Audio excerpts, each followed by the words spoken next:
Assalomu alaykum aziz kuzatuvchilar. Yangi metodika. Bilamiz, o'quvchilarga loyiha ishi beramiz, lekin uni albatta avval o'zimiz bir ko'rsatib qo'yishimiz kerak.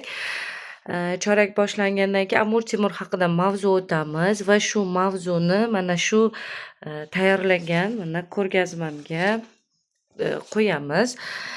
Mana bu joylariga albatta yozuv yoziladi. Hozir men maketini tayyorladim. Mana bu joylarga ma'lumotlar, albatta Amir Temurning bayrog'i ko'rsatilgan.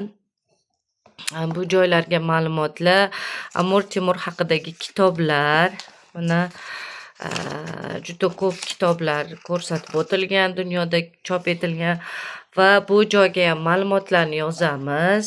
Mana ma'lumotlar ko'rayotgan bo'lsangiz va bu ham ochiladi. Mana albatta bu joyga ham ma'lumot yoziladi. Endi bundan tashqari mana Samarqand va Amir Temurning o'sha askarlari, gerbi, shiori, bu joylarga ham albatta ma'lumotlar yoziladi. Bu nima ekan deb qiziqib, shunaqa ekanda deb belgilar qo'yilgan. Shunaqa qilib o'quvchilarni darslarimizga qiziqtirishimiz kerak va loyiha ishida nima qilsam bo'larkan deb bosh qotirayotgan o'qituvchilar uchun ideya g'oya.